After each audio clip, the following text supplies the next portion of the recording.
You are watching Sipping Off the Cuff on TequilaAficionado.com, part of Tequila Aficionado Media.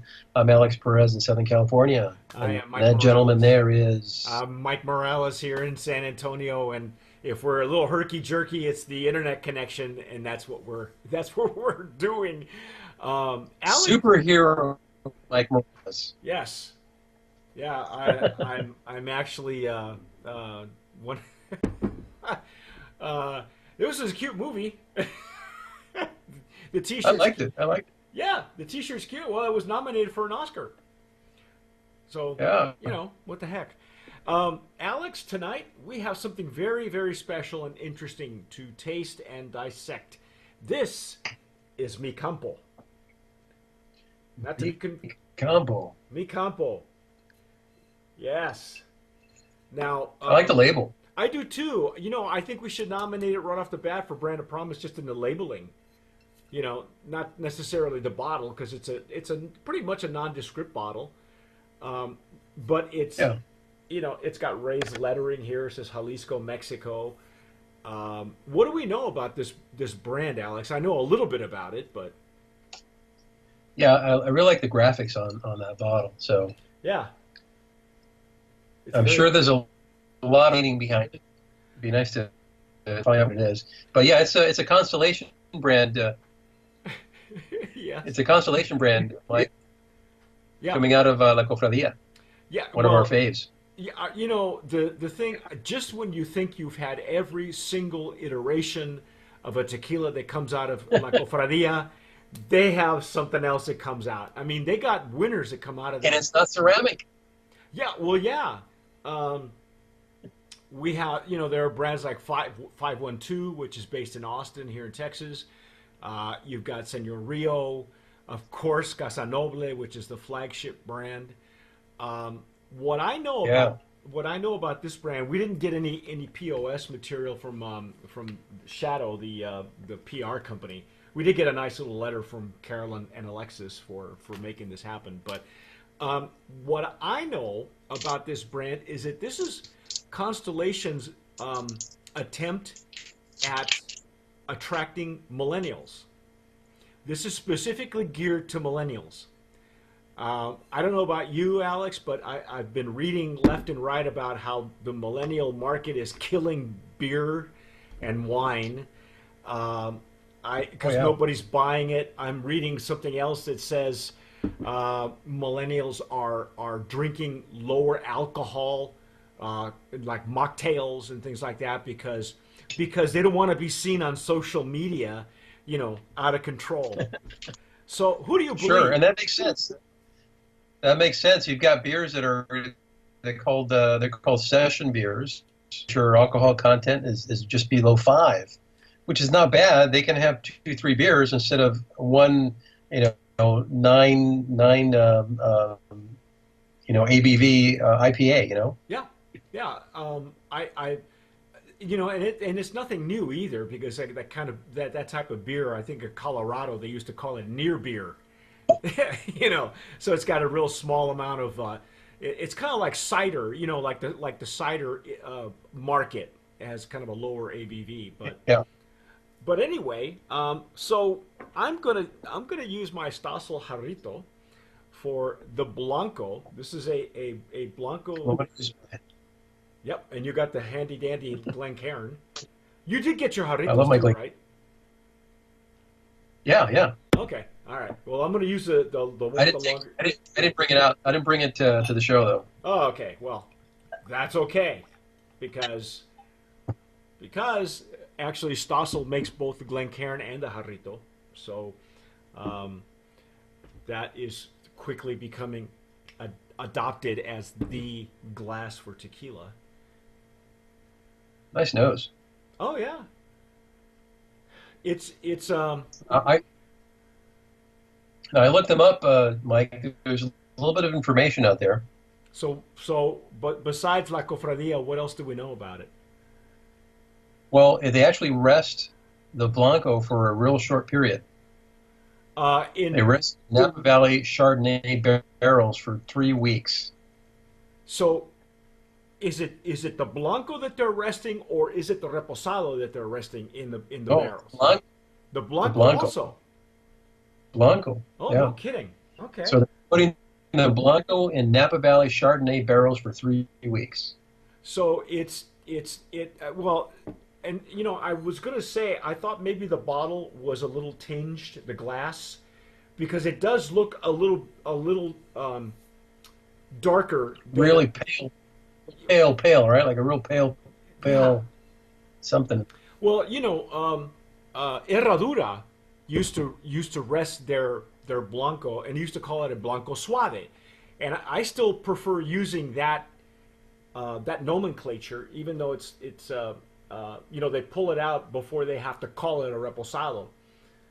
Right. And I was wondering whether the liquid was also tinged, or if it was just the glass. My impression was that the reposado was the one that was being aged in the wine barrels. Right. But you're saying the Blanco has got 3 weeks in there as well, right? Yeah. Okay. 3 weeks in Chardonnay barrels. Do you smell any wine in it off the bat? I get agave. I get a distinctive cofradia stamp on it. No, I definitely, yes, the Cofradia stamp, the agave. I mean, I do smell. I mean, I can't say it's wood. It's more roasted agave than anything. Yeah, yeah. That's. I mean, the color is telling me that it is, it's identifying that it has been rested in a barrel, but very briefly, because it's just a pale. It's not pristine like some other blancos that we're used to seeing. Right. It's got a beautiful nose. Yeah, it's Nice toasty agave. it's still very distinctive cofradia. I know that when I go to my right, I'm getting some real hints of a, I don't know if it's wood or if it's fruit of some sort. It's just very pale, very very very muted. In other words, Yeah, I'm leaning more towards a fruit. Not green, not vegetal, no, it's but it's more baked. fruity. Yeah. Yeah. Well, they're right in the center. There's something there. It's a type of spiciness that I can't put my finger on, and it's not a cofradia spiciness. It's not that. There's something right in the center. It's a mystery. Yeah. Well, let's dive in. Let's see. Well, there. Let's taste it. Yeah, there's definitely some type of spice or spice, citrus.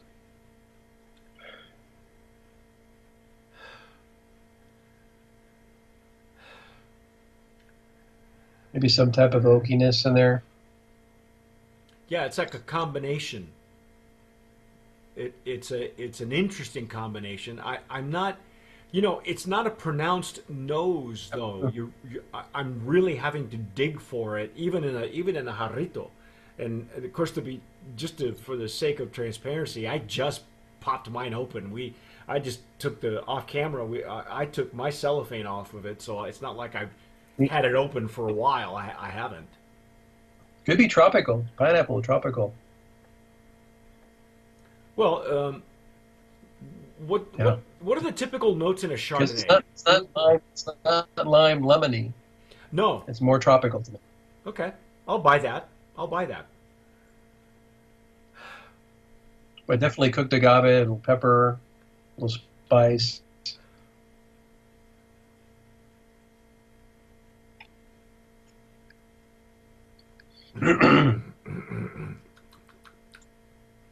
Wow. Oh, that's different. On the sides of my palate, that was really different. This is very full for a Blanco. Yeah, there's a Get earth. I get earth right in the entry, like earth or clay. yeah, but then on the back of the palate and the finish, there's something going on at mid palate and at the back of it and the sides of my palate or the sides of my tongue. I There was something there that I'd never I find it unrecognizable in a Blanco from La Cofradia. And the finish is great. That finish goes a long way, man. Yeah.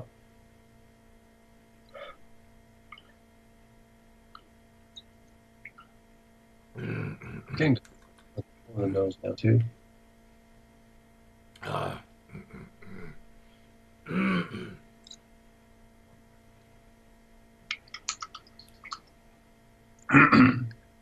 is Chardonnay normally drier than? I mean, you're a big wine guy, so typically in a Chardonnay is that like a dry finish? Not necessarily. Not necessarily. Usually they'll do.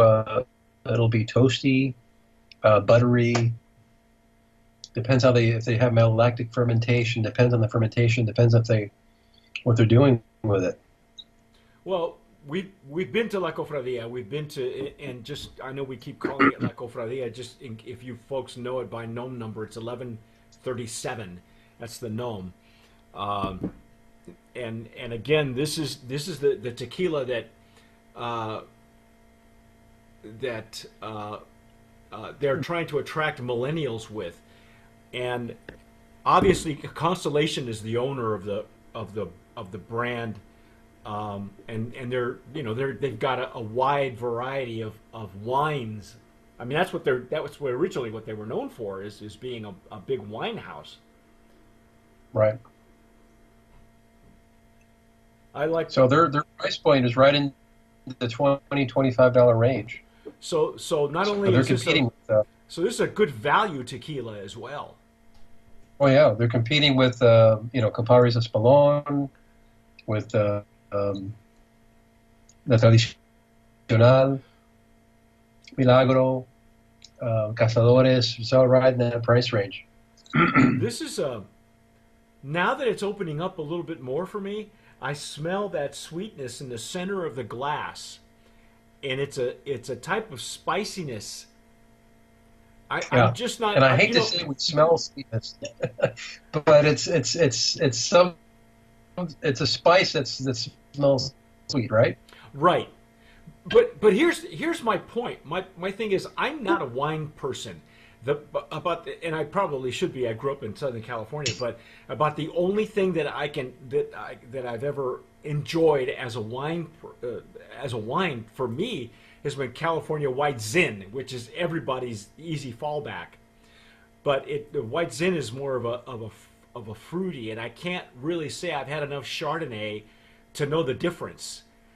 So I'm kind of relying on Alex to tell me, do you smell Chardonnay? Because what I smell is I smell the traditional French oak that Casanoble is aged in. Am I wrong? That's what I smell. I smell the oak. I don't know if it's necessarily French, but because I smell a little bit of vanilla. I smell, Yeah, excuse me, vanilla. yeah. That's what I'm getting. Because it's interesting because it's not a repo. No. This is if you were to give it Oh, if you were to give it any kind of a category, I guess some people would refer to it. I refer to some things like these as Blanco Suaves. They're still Blanco, but they're pulled out of the barrel long before they have to be called a reposado. yeah, it's definitely like a Suave. Even though it says a Blanco, and then it says rested in wine barrels. Well, I And what does DOP stand for? I don't know. Where do you see that? DOP. I've never seen DOP right above the ABV statement. Let's see. DOP. I'm not sure. 40% alcohol by volume, 100% de agave, rested in wine barrels.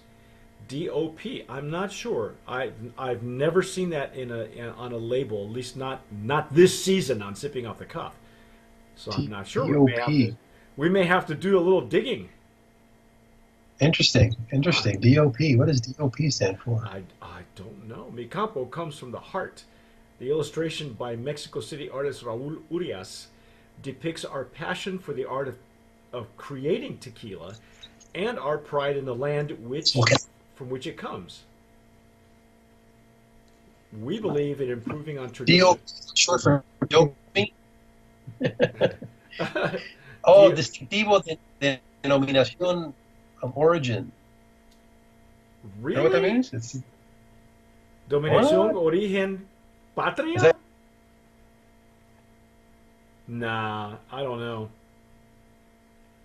That's a new designation I've never seen. Oh no, I am stumped. We have been stumped. Yeah, we have been stumped here at Sipping Off the Cuff. Just some fancy thing.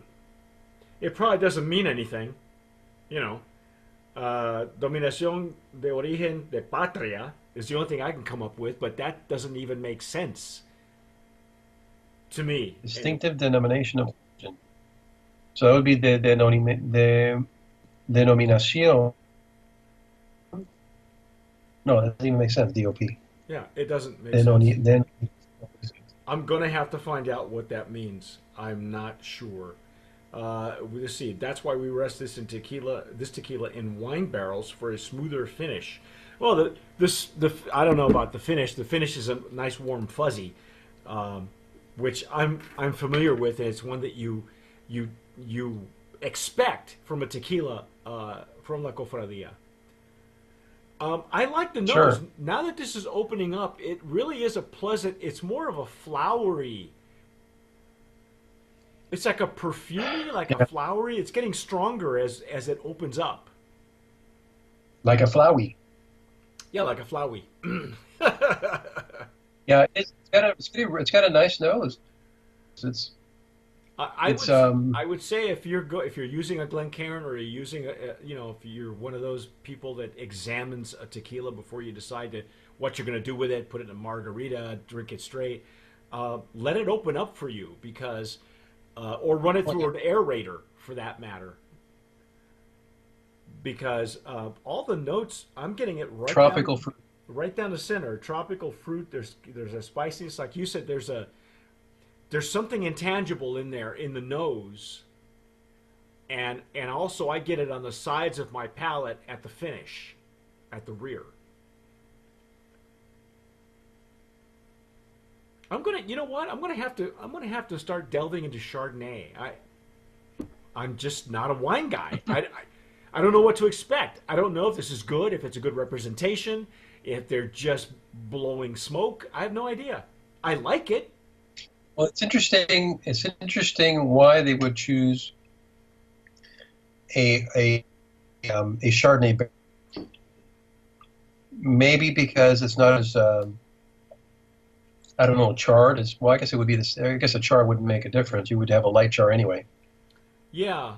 Or maybe no char. There's no char in the barrel. It's just been used with Chardonnays. Well, there's probably no char. Yeah. I'm a little stumped, but I like the price. Well, it might be the tropical fruits because Chardonnay certain your melon notes and your pineapple notes and those type of tropicals. Because I barely get any citrus in here. Yeah, there's no citrus. I don't get much citrus. I get more tropical, pineapple-y, that type of fruit. Right, more floral. More floral on the nose, but the flavor profile is really different. But it's subtle. Yeah, I like it. You have to really play with it. You have to pull it out because if you shoot this, you'll miss everything. Yeah, it's very pleasing.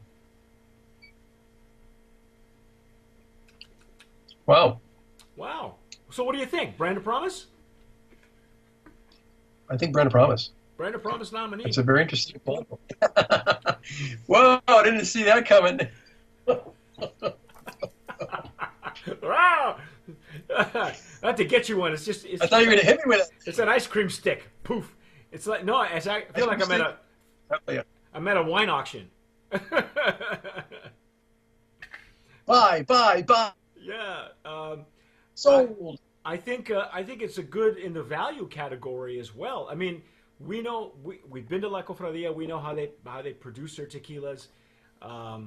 You know, everything is very careful and watched over. They grow all their own plants, although they have several regions where they get their plants from. Now that